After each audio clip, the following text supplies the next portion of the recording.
Bismillah. Assalamualaikum warahmatullahi wabarakatuh.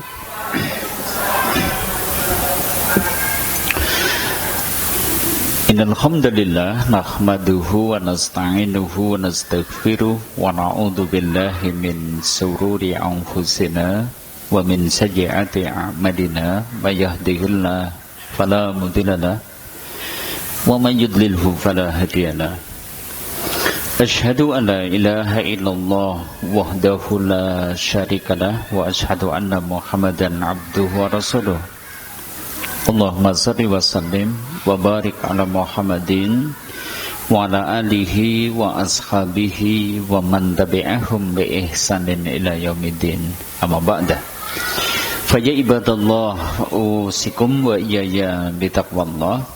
Faqad qala Allah Ta'ala ya ayyuhalladzina amanu taqullaha ittaqullaha haqqa tuqatih wa la tamutunna illa wa antum muslimun.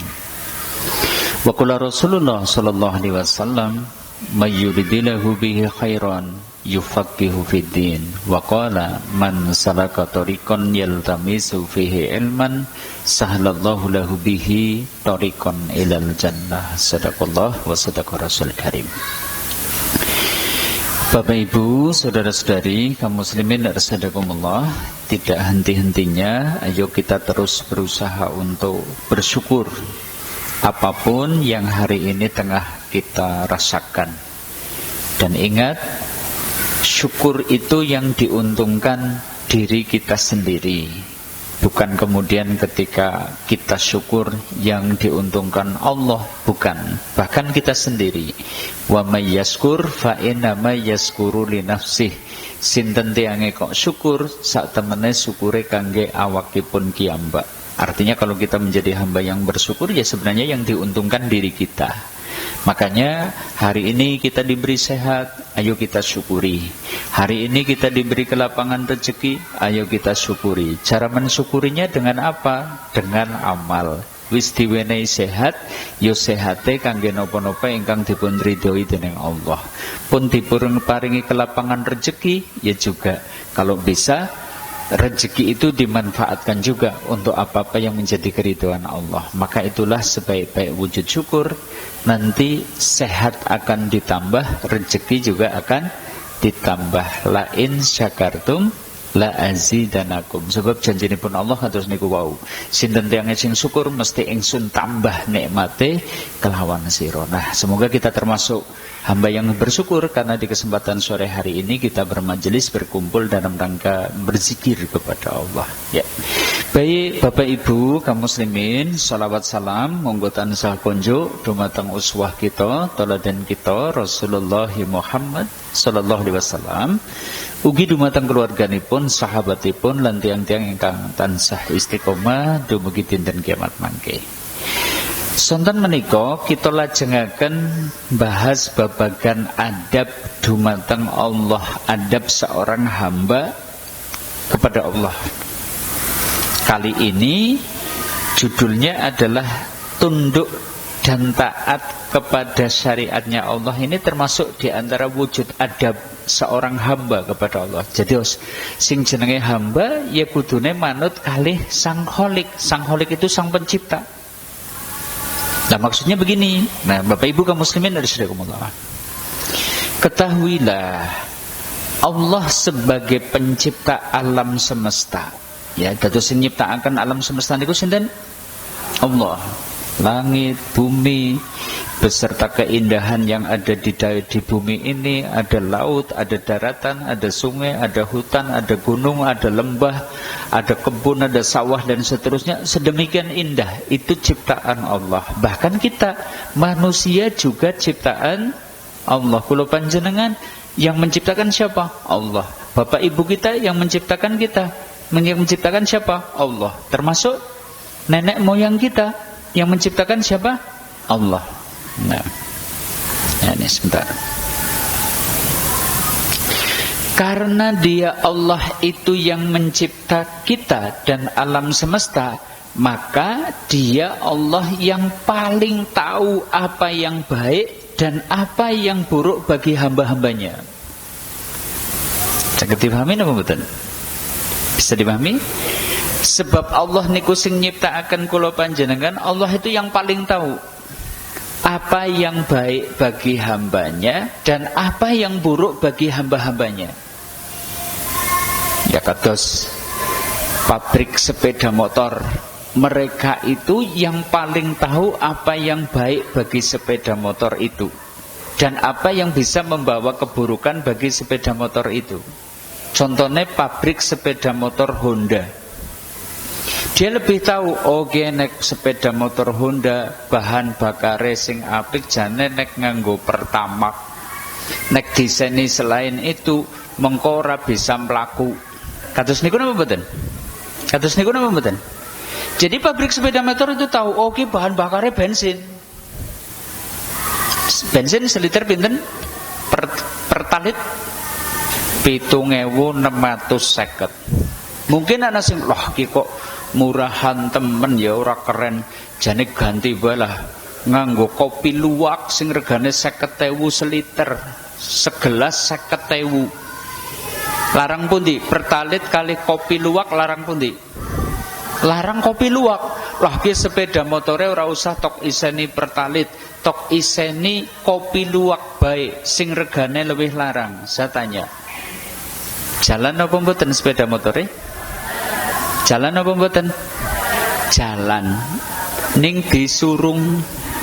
Kan kados niku. Ya seperti itu. Maka Allah yang menciptakan kita manusia, Allah yang paling tahu.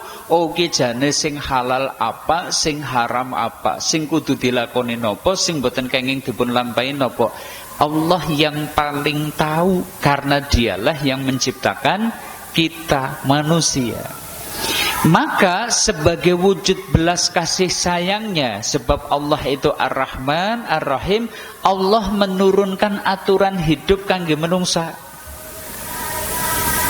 Wujudipun teng napa? Aturanipun Allah wujudipun teng napa? Teng Al-Qur'an. Itu jadi Allah itu menurunkan Al-Quran sing isine nopo sih? Isine aturan hidup. Di dalamnya ada perintah, di dalamnya ada larangan, di dalamnya ada kabar. Iki perkara sing kudu dilakoni, iki perkara sing kudu ditebihi. Nah, di dalam Al-Quran dan As-Sunnah disebutkan seperti itu. Itu namanya aturan hidup. Allah turunkan itu semua sebagai wujud belas kasih sayang Allah kepada hambanya. Karena sudah diciptakan, dibuatkan aturan. Kados wau pabrik sepeda motor, nek ngetokaken sepeda motor baru pasti dilengkapi dengan buku petunjuk. Buku petunjuk, oh iki tadi bahan bakar harus pertalit atau mungkin Pertamax. Oh iki kudu diwenehi oli mesin. Oh ini harus dikasih air radiator. Oh ini harus begini dan seterusnya. Itu aturan. Karena yang dia itu yang menciptakan, yang membuat. Jadi pabrik sepeda motor itu yang membuat sepeda motor bikin aturan. Oke kudu disogi iki dan seterusnya. Allah yang menciptakan kita manusia nggih kados niku. Diciptakan kemudian diturunkanlah aturan kepada kita. Teng pundi aturane? Di Al-Qur'an, di As-Sunnah. Makanya di sana enten dawuh-dawuh Al-Quran. Di dalam Al-Quran ada larangan-larangan. Di dalam hadis Nabi juga ada perintah-perintah. Di dalam hadis Nabi juga ada larangan-larangan. Maka siapa yang hidupnya mengikuti aturanipun Allah pasti beruntung dan bahagia. Bisa dipahami? Bisa dipahami? Yeah. Ning kosok wangsulipun ya, ini enggak stop.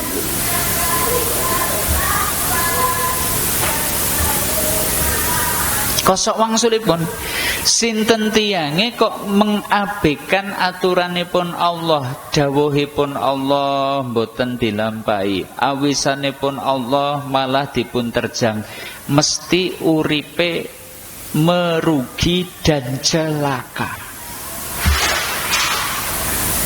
Saya dipahami? Santai saja, aman, nggak ada apa-apa, tenang. Jadi gimana tadi? Gimana tadi? Allah menciptakan kita. Karena dia Allah menciptakan kita, Allah pun buat aturan untuk kita. Ya, jadi sudah diciptakan orang dijor, mboten terus dijor ngono segeleme dewek gitu kan. Arep mangan apa ngono, arep nglakoni apa ngono. Tidak, Allah menciptakan kita tidak seperti itu. Diciptakan dan dibuatkan aturan. Ya. Maka tadi siapa yang hidupnya mengikuti aturan Allah, kepripun? Mesti beruntung, mesti bahagia. Sudah rumus seperti itu. Ya. Kados wau lho, jenengan tumbas sepeda motor kok manut, oh kon diseni pertalit ya diseni pertalit. Orang ngeyel, ora lah, dewegan bae tok iseni banyu dewegan lah, gitu kan.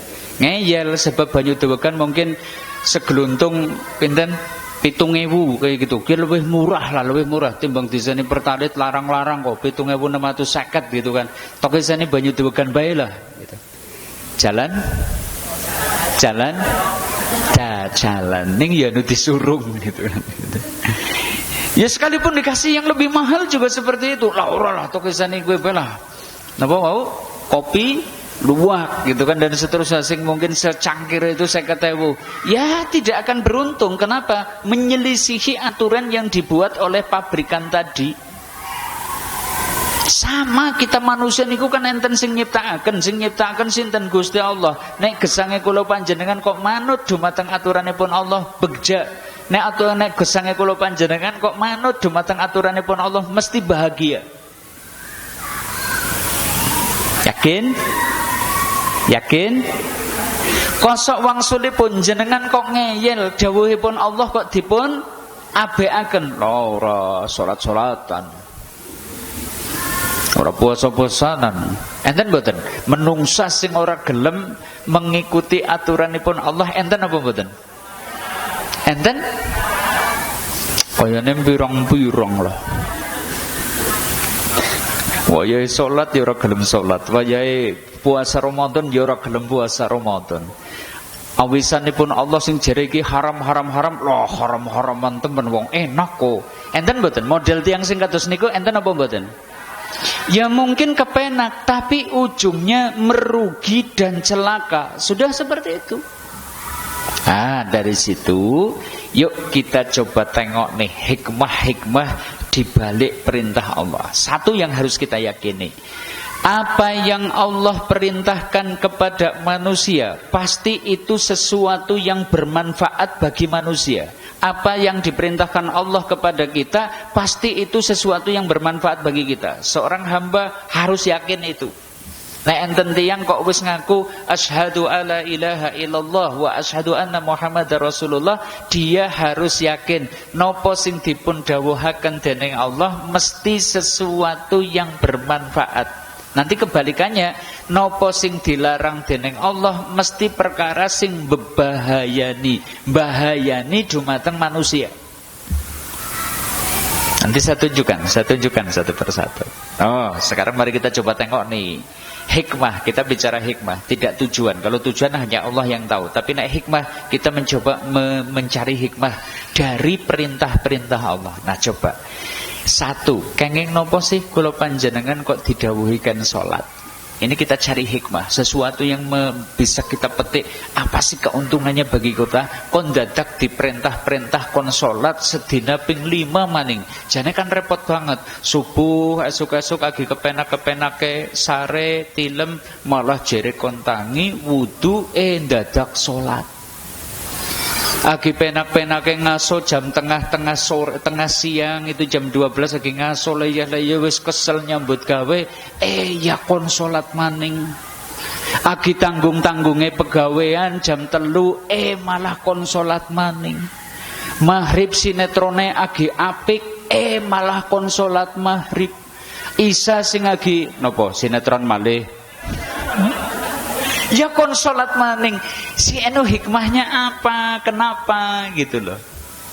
Tadi padahal kita harus yakin nopo sing didhawuhaken dening Allah pasti sesuatu yang mendatangkan kebaikan bagi kita.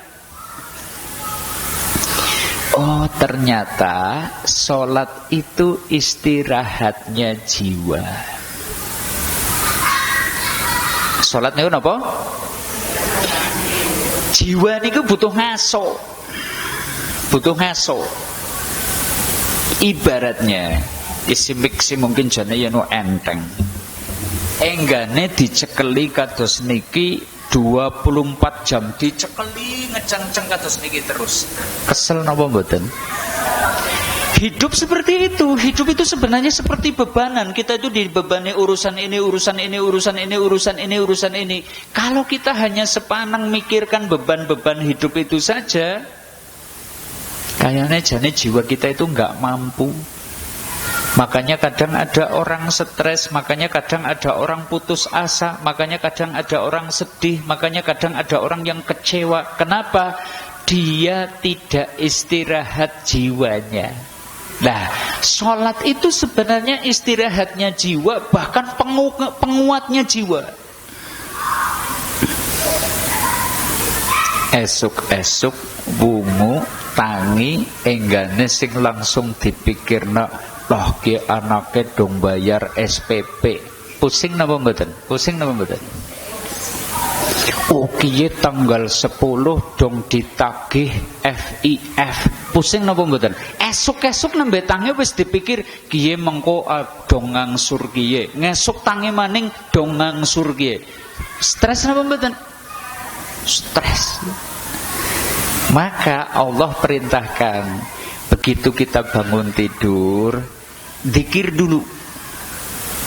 Alhamdulillahilladzi ahyana ba'dama amatana wa ilaihi nusur. Langsung ingat kepada Allah. Begitu sudah berzikir, dianjurkan berwudu. Habis berwudu, dianjurkan sholat 2 rakaat terlebih dahulu. Fresh. Orang langsung tangi sing dipikir angsuran, orang langsung tangi sing dipikir kendile jomplang, tangi langsung sing dipikir SPP, tangi langsung sing dipikir kudu kaya kiye, kudu kaya gitu. Jiwa kita nggak mampu. Maka Allah perintahkan kita itu sholat 5 waktu itu supaya jiwa itu istirahat, go ngaso. Nah, buktinya ya kaya bae wis to gawa salat ping 5. Salahe jenengan agi salat tetep kelingane dunya. Nah, dadi ora sida ngaso. Allahu Akbar. Kompore urung dipateni apa ya? Allahu Akbar. Ki putune sing maring ngendi ki mbasane ora ana sing momong, mbok maring pinggir kali gitu kan. Allahu Akbar. Warunge ana sing mencet beltet. Oh, kaya ana sing arep tuku ya gitu kan. Kelingan warung, kelingan putu, kelingan dapur dan seterusnya. Ya sidane ora ngaso, makanya tetap stres padahal wis salat. Karena esensi salat ya jane kon nggo ngasone jiwa. Ngasone jiwa ya sudah kosongkan dari berbagai kesibukan dunia. Mesti kepenak, uripe kepenak. Bahkan sholat itu puncak penghambaan. Maka kalau bicara kenikmatan, manusia itu paling nikmat itu kapan sih? Ketika paling dekat kedudukannya dengan Allah, jaraknya dengan Allah. Kapan sih kita merasakan dekat dengan Allah? Mestinya saat sujud. Jadi sebenarnya ketenangan dan kebahagiaan itu ada di situ. Jadi ketika jidat kita itu menempel ke tanah, disitulah justru puncak kedekatan kita kepada Allah, puncak penghambaan kita kepada Allah, dan itulah ketenangan dan kebahagiaan yang sesungguhnya. Makanya Nabi biasanya itu kalau dengan ada banyak problematika dan seterusnya, ya bilang kepada Bilal, ya Bilal, istirahatkan kami dengan sholat, wahai Bilal, kon adzan supaya kemudian nanti pada sholat nggo ngasone jiwa. Puncak penghambaan, melahirkan ketenangan dan kebahagiaan. Layak jika orang sholat itu nanti lebih bisa terkendali. Timbang wong sing ora tahu sholat itu jiwanya susah untuk dikendalikan, sehingga bisa mencegah diri dari perbuatan keji dan mungkar.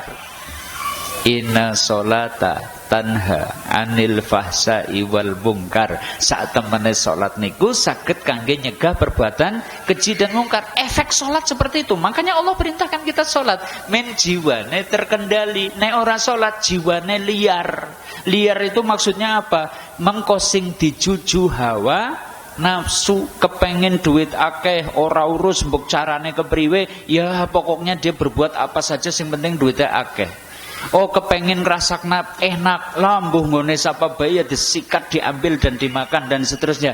Nah orang yang sholat itu tidak seperti itu. Nanti bisa lebih mampu mengendalikan jiwa, mencegah dari perbuatan keji. Makanya sering kami sampaikan, tolong putra-putra jenengan, sholat itu harga mati. Ampun tenang, nek jenengan putra-putrane wis remaja kok pada ora salat, jenengan jangan tenang, kudu resah. Ning suwalike kosok wangsulipun jenengan duwe anak putu ku anu pada sergap salat, jenengan ayem, insyaallah masih terkendali. Pripun? Masih terkendali, ibarate egin duwe rem. Rem sin apa? Rem sin apa? Ya men ora kebablasan direm gitu kan. Lah remen apa? Salat. Kalau kita itu masih salat itu masih bisa, anak-anak kita itu masih bisa kita andalkan. Lah kayane ya ora kebablasan banget. Ning nek nganti ora salat mbok mengko jebul terjerumus pergaulan bebas, terjerumus kepada narkoba, terjerumus kepada kasus kriminal dan seterusnya, sangat mungkin. Makanya diperintahkan salat itu kenapa? Bisa menjadi pengendali jiwa. Termasuk orang sholat itu akan memunculkan tawadu. Apa tawadu? Sifat rendah hati.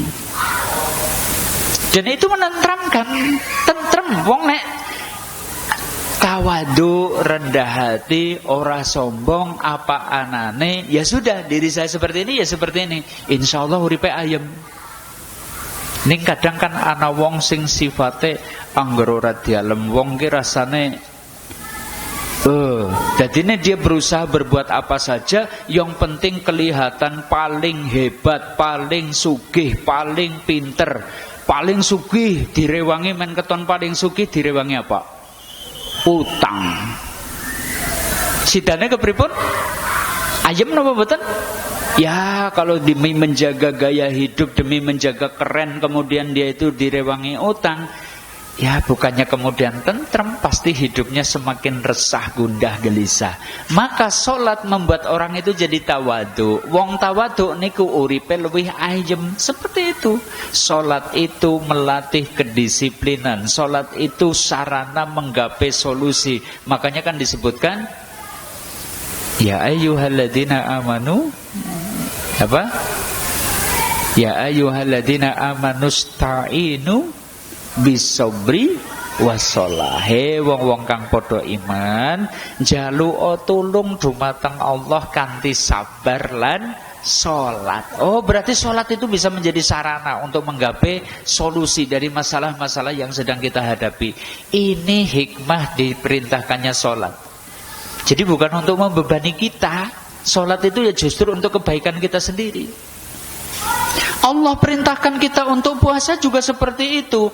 Puasa itu demi keseimbangan fisik.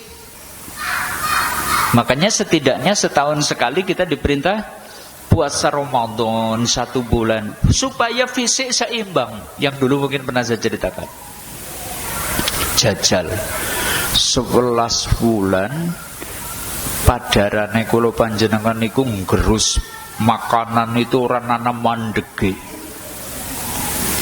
Beras nek sedina 1/4 kilo berarti setahun sekintal mlebu teng weteng.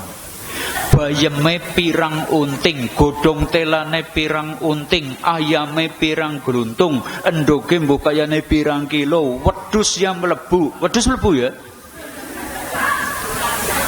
Sapi yang mlebu.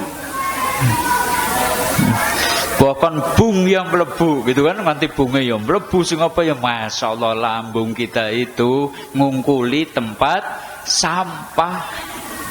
Lah kok enggane ora nanang ngasone? Kayaknya fisik kita nggak seimbang. Maka di dalam Islam diperintahkan ya setidaknya sing kudu ora ditinggal sebulan sepisan nang bulan Ramadan. Setahun sepisan teng bulan Ramadan. 30 dina ngasuk. Kita ternyata ya Ramadan yang ngasone awan bareng wayahe buka, dirapel. Ada hikmahnya supaya fisik itu seimbang.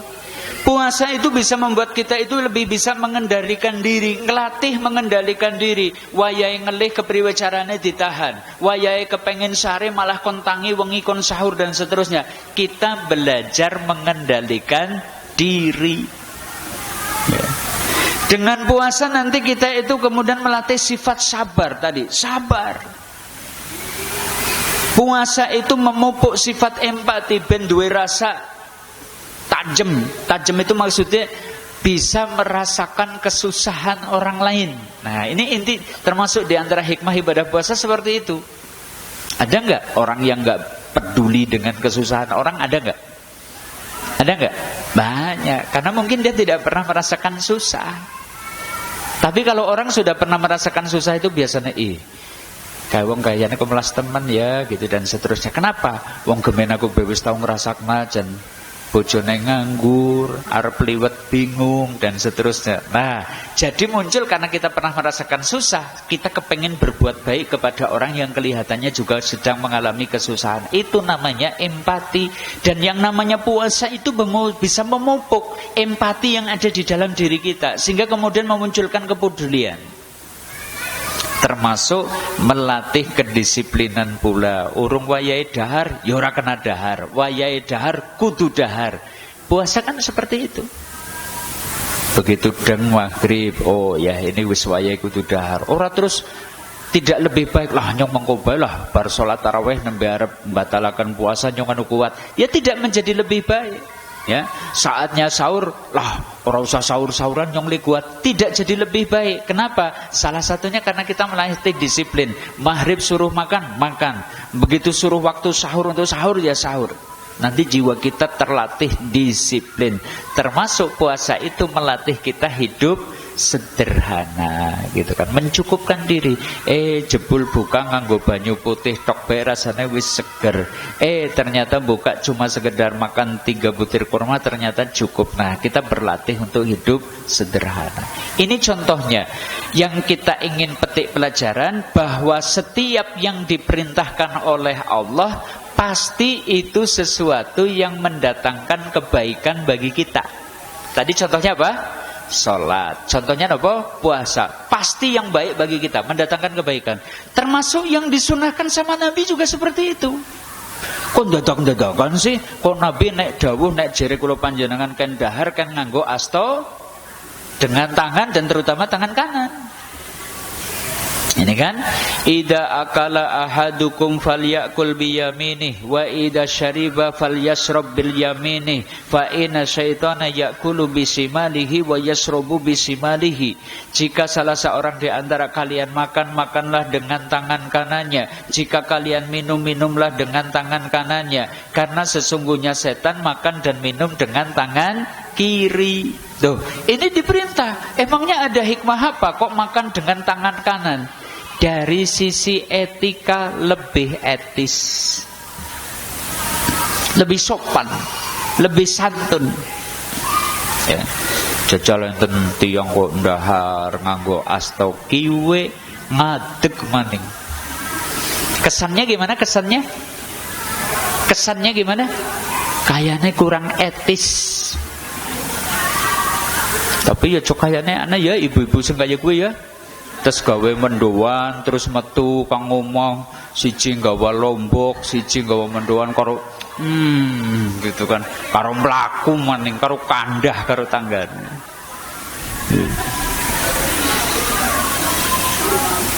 Kalau pakai tangan saja, pakai tangan. Sunahnya Nabi itu kalau makan itu pakai 3 jari. Nyimit ki nganggo jari telu. Nah kita 5 bae kurang ya, gitu. Ternyata ada hikmahnya. Oh, jari-jari tangan itu ternyata mengandung enzim renase, bermanfaat untuk memudahkan pencernaan, menekan bakteri yang bisa menyebabkan penyakit. Maksudnya gimana? Ternyata nasi kalau sudah disentuh, makanan kalau sudah disentuh, kalau dibiarkan itu akan cepat basi. Tapi sebenarnya kalau itu langsung dimasukkan ke mulut, dikunyah, ini lambung itu jadi nggak terlalu lelah untuk mencernanya. Kenapa? Sudah ada enzim yang membantu untuk mencerna makanan. Makanya sebenarnya lebih bagus makan pakai tangan daripada pakai sendok. Yang moncongan bening karo sendok ora karo tangan ya angel lah Ustaz itu kan. Ya itu kan tumpah-tumpah gitu kan, ada saatnya ya silakan, tapi maksudnya ini kesunahan yang diajarkan oleh Nabi SAW. Termasuk kalau makan dengan kanan, begitu nasinya kepanasan, kita itu langsung tahu, oh iki urung patut dilebokaken teng tutuk niku dereng patut. Kenapa? Tangan kita sudah memberi sinyal egen kepanasan. Ning nek nganggo sendok ngertos napa mboten nek niku anu panas. Nah, mulane kadang sega dadi nanas gitu kan. Begitu diplok nanas. Wong sega jere nanas gitu. Kenapa? Beda kalau pakai tangan. Oh ya, dijumput. Oh ini ternyata belum dingin. Ya sudah jadi ditunggu. Tapi kalau pakai sendok enggak. Ini hikmahnya. Jadi apa yang diperintahkan oleh Allah dan Rasulnya pasti sesuatu yang mendatangkan manfaat bagi kita. Coba, Nabi itu perintahkan kalau kita buang air kecil suruh sambil jongkok. Kenapa? Ternyata hasil penelitian buang air kecil sambil jongkok itu bisa mencegah kanker prostat. Bisa lebih optimal di dalam membuang gas yang ada di dalam perut. Mengurangi resiko batu kandung kemih lebih tuntas. Yang biasanya bapak-bapak cok ngeyel ya, gitu loh. Gitu. Makanya ya itu tadi banyak kadang kasus-kasus bermasalah. Ini sunnah Nabi. Kenapa sih Nabi kok perintahkan kita kok tidur itu miring ke sebelah kanan, atau nanti suatu saat boleh sebelah kiri, tapi tidur miring? Ida ataita majja'aka ya fatawadda wudu'aka salat summat toji ala shikkikal aiman. Jika engkau hendak menuju tempat pembaringanmu, maka berwudulah seperti engkau berwudu untuk salat. Kemudian berbaringlah dengan miring ke sebelah kanan. Apa hikmahnya? Kok bisa diperintahkan tidur sebelah kanan? Bisa mengistirahatkan otak kiri. Bisa mempermudah kinerja jantung. Gitu kan? Karena jantung ada di sebelah kiri kita disuruh miring ke sebelah kanan. Jantung bisa lebih berfungsi secara optimal ketika posisi kita tidur. Termasuk ben lambunge kula panjenengan ngaso. Tidur miring itu mengistirahatkan lambung, mengistirahatkan pankreas dan empedu. Pankreas itu fungsinya untuk menghasilkan insulin. Insulin itu bisa merubah gula darah yang ada di dalam tubuh jadi energi dari sel. Kalau pankreasnya kesel, wis ora gelem gawe insulin, efeknya apa? Gula darah di dalam tubuh menumpuk. Akhirnya itu yang disebut dengan penyakit apa? Diabetes. Oh, turune kon miring, pankreasnya ben bisa ngaso, empedune ben bisa ngaso. Termasuk tidur miring itu mempercepat penyerapan gizi. Hasil penelitian medis seperti ini. Oh, Masya Allah. Dari situ sebenarnya apa yang diperintahkan Allah, apa yang diperintahkan Rasul itu pasti sesuatu yang baik bagi kita. Makanya mestinya kita itu sebagai hamba kewajibannya gimana? Taat, tunduk, manut kali syariat. Karena apa yang diperintahkan Allah pasti sesuatu yang baik. Siap? Siap taat? Siap tunduk? Insya Allah pasti itu yang baik. Termasuk hikmah kenapa sih nek misalnya bejana kita dijilati anjing kok disuruh dicuci 7 kali. Bahkan salah satunya itu kan digosok-gosok kali lemah. Ada apa sih? Kok repot temen mbok nganggo mama lem wis sepisan wis cukup gitu kan. Tapi ini sunnahnya gimana? Sunnahnya suruh dicuci ping 7. Nah ini ge. Tahuru ina'i ahadikum idza walahu fihil kalbu ayahsilahu sab'a marrah. Ya. Sucikan bejana-bejana wadah-wadah kalian jika dijilat anjing, ayahsilahu sab'a marratin, cucilah 7 kali. Ngumbahe ping pinten? 7. Repot banget ya, repot gitu ya. Awal ya, ulahun nabi turab. Nah, salah satunya atau yang pertama digosok dulu dengan tanah. Bekas dijilat anjing kusuki karo lemah. Baru dibasuh sepisan, pindo, ping 3, ping 4, ping 5, ping 6 dengan air. Perintah Nabi seperti itu. Nah, kita coba tengok emangnya kenapa sih? Ternyata para ahli kesehatan telah menemukan bahwa dalam air liur anjing terdapat bakteri E. coli namanya, sing bisa marakaken meriang, sing bisa marakaken diare, yang bisa menyebabkan penyakit ini, penyakit itu dan seterusnya. Dan ternyata tidak efektif menghilangkannya kecuali dengan 7 kali cucian, yang salah satunya dengan tanah. Masya Allah. Mestinya kita yakin bahwa apa yang diperintahkan Allah pasti bermanfaat bagi kita. Apa yang diperintahkan Rasul pasti bermanfaat bagi kita. Kita harus yakin. Ini adab terhadap Allah seperti itu. Seorang hamba harus yakin bahwa segala yang diperintahkan Allah pasti mendatangkan kebaikan bagi kita. Maka dawuhipun Allah kok disepeleke, kita akan dapat kerugian, kita akan dapat kecelakaan dengan kadar yang mungkin tergantung dari kadar pengingkaran kita terhadap aturan Allah di dunia maupun di akhirat. Dan berbagai perintah-perintah lain yang kesemuanya mengandung manfaat bila manusia melaksanakannya, sehingga disimpulkan setiap yang diperintahkan Allah dicontohkan oleh Nabi SAW pasti perkara yang membawa kebaikan bagi kita. Ini satu yang harus diyakini. Yakin? Yakin? Gimana?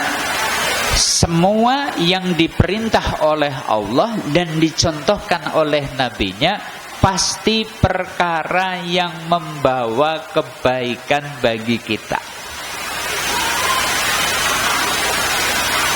Nah, sekarang yang kedua. Kebalikannya, sebaliknya, apa-apa yang Allah larang atau Allah haramkan pasti itu sesuatu yang buruk atau berbahaya bagi kita. Sudah, yakin saja. Kadang kita kan bertanya-tanya, ngapa sih kok ora oleh ndahar babi? Ngapa sih kok ora oleh ndahar khamar? Ngapa sih kok ora oleh judi? Ngapa sih kok ora oleh riba? Dan seterusnya. Macam-macam itu aturan Allah. Maka kita munculkan keyakinan setiap yang dilarang oleh Allah pasti sesuatu yang mendatangkan keburukan dan bahaya bagi kita. Ingat ini. Sekarang kita contohkan nih, Contoh nih di antara larangan-larangan Allah. Masih ingat?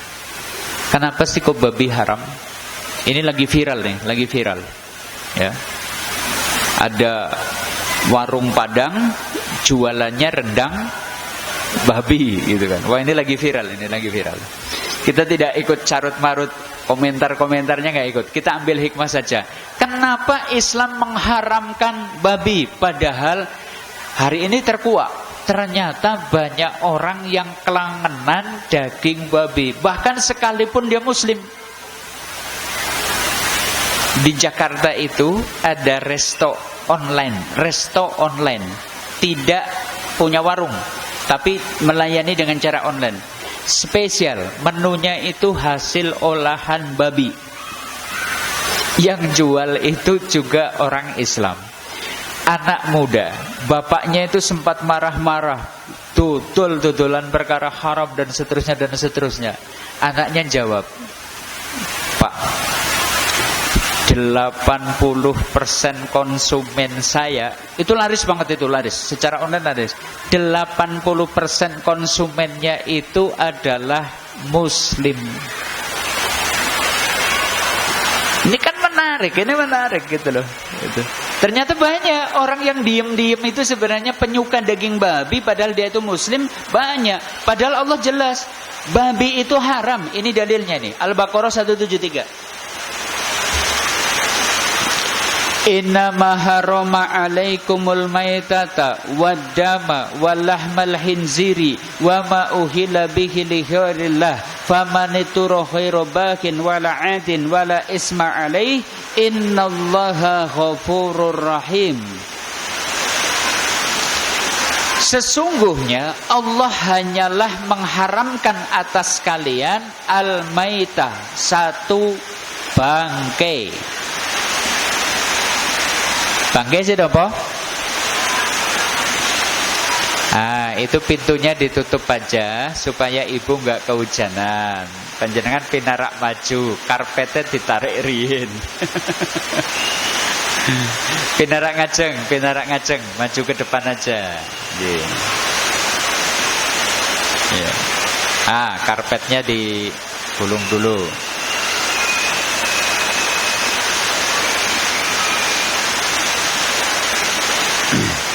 Ya.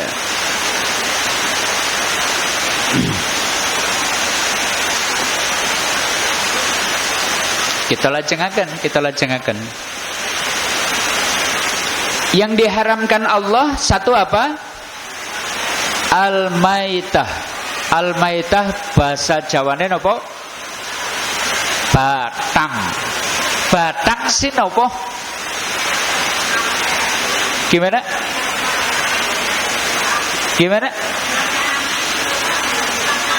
Iwak mati. Hewan yang matinya tanpa proses penyembelihan yang sesuai syariat, itu namanya bangkai. Saya ulangi, hewan yang matinya tanpa proses penyembelihan yang sesuai syariat namanya bangkai, haram. Dua, wadama, darah. Darah juga haram. Darah sih nopo darah. Didih. Enak mboten? Oh, wis tahu berarti. Lawang niku nggih obat kok Ustaz, tambah darah. Haram, ini haram, nggak boleh di dalam Islam, nggak boleh. Ya. Walahmal hinziri, yang ketiga yang haram, daging babi haram. Gitu, haram. Mbok babi hutan, mbok babi ingon sama, di dalam Islam sama, haram. Termasuk apa-apa yang disembelih yang ditujukan atau tidak disebut nama Allah, itu haram. Nah sekarang kita coba tengok, kenging nopo daging babi haram, padahal tadi katanya dagingnya empuk, katanya dagingnya sangat lezat. Jadi pada kepengen geng kok. Nah wong enak lezat kok haram, senu kepripun? Coba kenapa kok haram? Mengandung cacing pita, oke, ya. Bahkan adanya virus di dalam tubuh babi yang bersifat PRV, Frozen Endogenous Retrovirus. Maksudnya apa? Kalau ada virus masuk ke tubuh babi, maka virus yang ada di dalam tubuh babi itu akan saling bekerja sama, sehingga merubah virus yang masuk menjadi virus yang kuat, sehingga bisa menjadi menular kepada manusia. Makanya jane ada namanya flu burung. Flu burung saya kepripun? Flu yang hanya menular kepada burung. Tapi karena masuk ke dalam tubuh babi, kerjasama dengan virus yang ada di dalam babi, akhirnya flu burung bisa menular kepada manusia. Makanya babi jadi haram. Ya. Bahkan mungkin pernah saya ceritakan ini. Yang lebih ngeri ini, ternyata karakter buruk babi itu bisa menular kepada orang yang mengkonsumsi dagingnya. Walah, kalau yang ini lebih ngeri nih. Masih ingat? Dulu pernah saya ceritakan kisah Syekh Muhammad Abduh dipanggil atau diajak berkunjung ke negeri Prancis. Syekh Muhammad Abduh dari Mesir diundang warga Prancis untuk datang ke Mesir.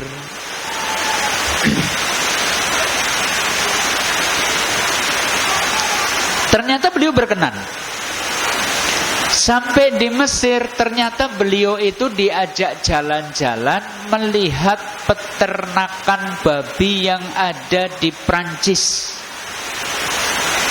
Kandangnya canggih, kandangnya bersih, ransumnya penuh dengan gizi. Tempat penyembelihannya higienis, dagingnya kemudian disinari dengan ultraviolet sehingga kemudian bebas dari bakteri, kuman dan penyakit. Begitu dijual sudah bersih dari berbagai jenis penyakit. Maka setelah diajak jalan-jalan oleh warga Prancis, Syekh Muhammad Abduh kemudian ditanya, "Ya Syekh, Anda sudah melihat peternakan babi kami, kandangnya bersih, sanitasinya higienis, makanan rangsumnya juga penuh gizi. Kotoran, begitu babi itu berbuang kotoran langsung siram sehingga kemudian tidak tersisa. Makanan tidak tercampur dengan kotorannya dan seterusnya. Pokoknya higienis dan bersih. Begitu sudah besar gemuk disembelih, dagingnya juga kemudian dicuci hamakan. Wahai Syekh, apakah menurut Anda daging babi juga masih haram? Padahal sudah dibersihkan dari berbagai bakteri, kuman dan penyakit. Katanya sebab haram itu gara-gara ada cacing pita. Jangankan cacing pita, bakteri saja sudah kami jamin pasti sudah mati. Syekh Muhammad Abduh kemudian bilang gimana? Beliau kemudian menjawab dengan senyum. Kenapa Islam mengharamkan babi? Coba, tolong datangkan 2 babi jantan dan 1 babi betina, kurung di 1 kandang. Datangkan juga tolong jago ayam jantan, 2 ayam jantan dan 1 ayam betina, kurung di 1 kandang. Nanti kita lihat apa yang terjadi. Warga Prancis kemudian datang, 2 babi jantan, 1 babi betina dikurung dalam 1 kurungan. 2 ayam jantan dan 1 ayam betina dikurung di 1 kurungan. Ternyata apa yang terjadi? Begitu 2 ayam jantan diletakkan di 1 kandang dan 1 ayam betina, ayam jago itu kemudian bertarung mati-matian untuk bisa mendapatkan si ayam betina itu. Sampai kemudian salah satu ayam jantan keok, baru dia itu kemudian nanti akan mengambil si betina. Tapi babi jantan 2 digabung sama babi betina, apa yang terjadi? Ternyata mereka bergantian, mohon maaf, menggauli si betina. Ternyata juga babi itu suka berhubungan sesama jenis. Jantan sama jantan itu bisa melakukan hubungan. Babi bisa seperti itu. Begitu warga Prancis melihat pemandangan seperti itu, Syekh Muhammad Abduh kemudian bilang begini, "Tuan, Wahai warga Prancis, lihat tuh karakter buruk babi. Babi itu suka gonta-ganti pasangan. Babi itu bahkan penyuka sesama jenis. Dia juga sukanya di tempat yang kotor-kotor. Seperti itulah karakter buruk babi. Masalahnya karakter buruk itu menular kepada orang yang mengkonsumsi dagingnya. Kata Syekh Muhammad Abduh seperti itu. Bukankah Anda wahai warga Prancis, Anda itu juga dikenal biasa melakukan pesta seks. Pesta seks itu apa? Orang datang dari rumah bawa istri. Begitu sampai di lokasi pesta, mereka akan tukar-menukar istri. Orang Prancis, orang Eropa biasa seperti itu.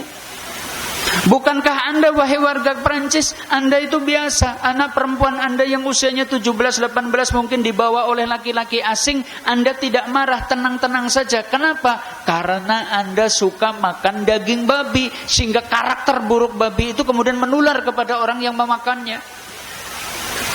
Dan bukankah dari dulu negara Anda sudah menghalalkan perkawinan sesama jenis? Itu juga karena Anda suka makan daging babi, karena babi punya karakter kotor, yaitu tadi pejantannya bisa bergaul dengan sesama pejantan. Disitulah alasan kenapa Islam mengharamkan babi. Bukan sekedar cacing pitanya, bukan sekedar karena ada virusnya, tapi karakter kotor babi menular kepada orang yang mengkonsumsinya. Mestinya seorang muslim siap tunduk taat dengan aturan Allah. Setelah tahu hikmahnya, oh berarti yang kudu ngedoni, menjauhi yang namanya daging babi. Kenapa? Allah mengharamkannya.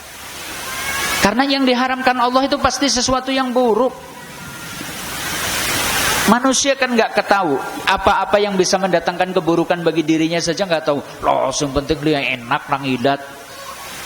Sederhana. Kadang manusia pertimbangannya sederhana.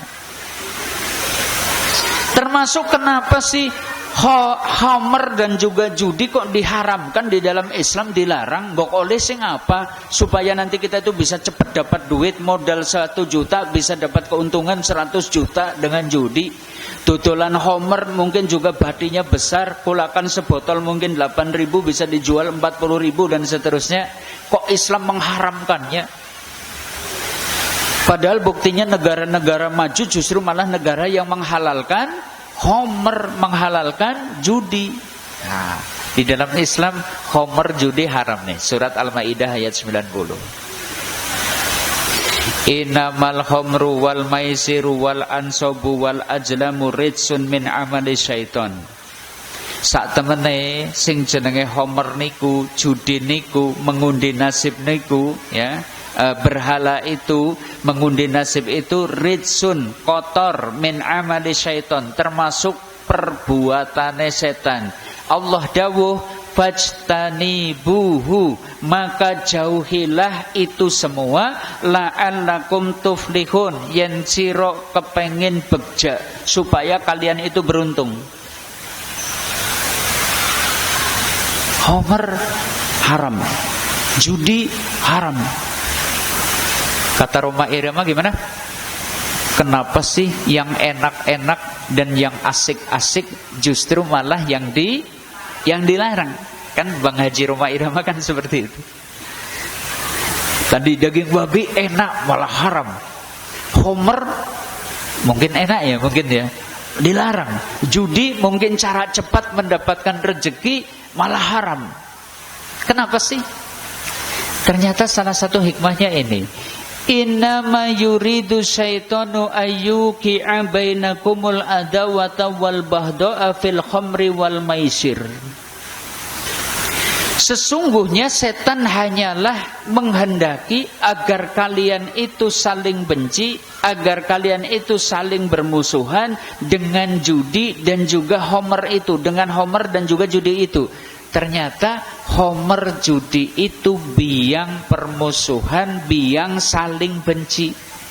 Sementara Islam sangat menekankan pentingnya ukhuwah Islamiyah. Apa itu? Ukhuwah Islamiyah siapa? indahnya persaudaraan di dalam Islam. Lah ini judi dan juga homer itu justru merusak persaudaraan. Cobalah tentang judi. Dulu itu tahun 95-an, 96, kami itu tinggal di Solo. Di suatu kampung tempat yang sing jenenge homer karo judi itu biasa. Apalagi kalau duwe gawe legal, duwe gawe orang hajatan itu ya pasti malamnya buat judi, yang mudanya kemudian dibeliin ciu dan kemudian pada mabok. Jadi kalau sana daerah timur itu dulu, kalau sekarang kayaknya sudah dilarang. Sing jenenge kondangan niku ibu-ibu. Ibu-ibu kondangan, nek bapak-bapak kondangannya itu dengan ikut main judi. Iya seperti itu. Jadi datang nanti jam 8, ya sudah judi.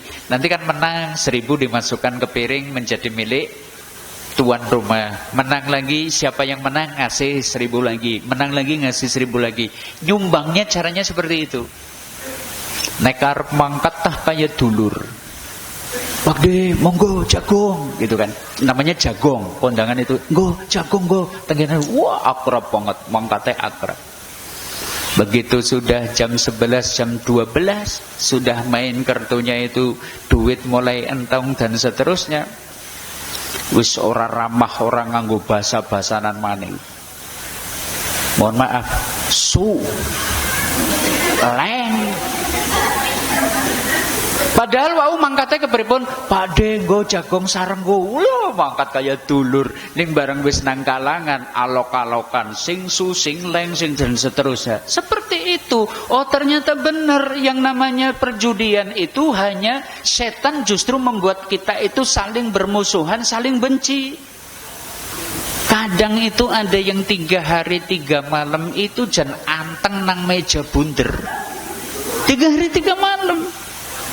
Urung metu nek katoke urung diuculi dinggo pasang.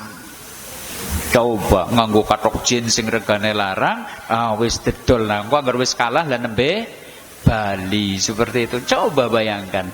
Makanya Islam melarang yang seperti itu. Judi itu haram. Karena apa? Menyebabkan permusuhan, menyebabkan kita itu kemudian saling benci dengan saudara kita sendiri. Belum lagi merusak ekonomi. Orang itu kemudian lupa dengan kewajiban. Jangankan sholat, jangankan kemudian peduli dengan anak istrinya. Mereka kemudian terlupa dengan itu semua. Maka Islam haramkan itu. Dari situs itu semua, nih, homer judi memecah belah persaudaraan, memunculkan kebencian, membuat kita lalai dari kewajiban. Itu kalimatnya kan, wa yasuddakum an dzikrillah, agar kamu itu kemudian lalai dari berzikir kepada Allah. Wa anis salat, supaya kalian itu lalai dari salat. Fahal antum muntahun, mbok mandego. Sampai Allah Ta'ala niku ngendika kados niku, mbok mandego dari homer dan juga judi. Kenapa? Merusak. Maka Islam mengharamkan itu semua. Ya. Nah, bisa kita simpulkan, nih, kita simpulkan. Maka secara umum apa saja yang dilarang atau diharamkan Allah pasti sesuatu yang buruk dan berbahaya bagi kita. Bisa dipahami? Dari situ kita simpulkan, oh jane nek kula panjenengan kok gelem manut aturane Gusti Allah, mesti uripe kepenak. Dawuh dilampahi, awisan ditebihi. Kenapa kita hidupnya susah? Kenapa kita hidupnya menderita? Dawuhipun Allah disepeleke, awisanipun Allah diterjang. Maka hidup kita gundah, gelisah, resah, takut, khawatir, sengsara, menderita. Padahal seandainya kita mau bertakwa kepada Allah, Allah nanti akan beri jalan keluar dari setiap kesulitan yang kita hadapi. Allah itu akan beri kita rezeki dari arah yang tidak pernah kita sangka-sangka dan seterusnya. Dari sini yuk kita jadi hamba yang beradab. Kemarin adab seorang hamba kepada Tuhannya itu apa? Mentauhidkannya. Hari ini kita belajar, kita sebagai hamba itu mestinya gimana sih terhadap Allah? Tunduk taat dengan aturannya. Siap? Maka termasuk hamba sing ora sopan, hamba yang tidak beradab tadi, jika Allah dawuh setunggaling perkawis disepeleke, jika Allah niku melarang kita suatu perkara malah diterjang, ora sopan banget karo Gusti Allah. Allah itu yang menciptakan kita, Allah lah yang paling tahu apa yang baik bagi kita, apa yang buruk bagi kita, Allah lebih tahu. Maka kita tinggal hidup niku jane kur kantun derek dumateng aturanipun Allah. Pasti bahagia dunia akhirat. Bapak Ibu, kados mekaten riyin perjumpaan kita di sore hari ini, yaitu masih membicarakan adab hamba terhadap Allah. Kemarin adab yang pertama apa? Seorang hamba harus mentauhidkan Allah. Hari ini seorang hamba mestinya apa? Tunduk taat dengan aturan Allah. Siap? Insyaallah ya. Mungkin ini dulu Bapak Ibu kaum muslimin arsyadakumullah. Mugi-mugi sing tenten niki mboten tindak amargi sakit, semoga Allah taala berikan kesembuhan kepadanya, dipulihkan kesehatannya. Mungkin ada di antara kita yang hari ini tidak hadir karena rezekinya sedang sempit, semoga Allah berikan kelapangan rezeki kepadanya. Mungkin ada yang hari ini tidak hadir ngaji gara-gara dipadu karo bojone, ya semoga Allah berikan keluarga yang sakinah, mawadah, warahmah. Mungkin ada yang hari ini tidak ngaji gara-gara dia itu sedih, anaknya dugal-dugal, angel diatur, ya Allah semoga keluarganya, anak cucunya diberi keturunan yang soleh dan solehah. Dan semoga yang berangkat ke sini adalah orang-orang yang diberi rahmat dan berkah dari Allah Ta'ala, insyaallah. Makatan monggo kita pungkasi kanthi doa kafaratul majlis. Bismillahirrahmanirrahim. Subhanakallahumma wa bihamdika asyhadu an la ilaha illa anta astaghfiruka wa atubu ilaik. Billahi taufiq wal hidayah. Assalamualaikum warahmatullahi wabarakatuh.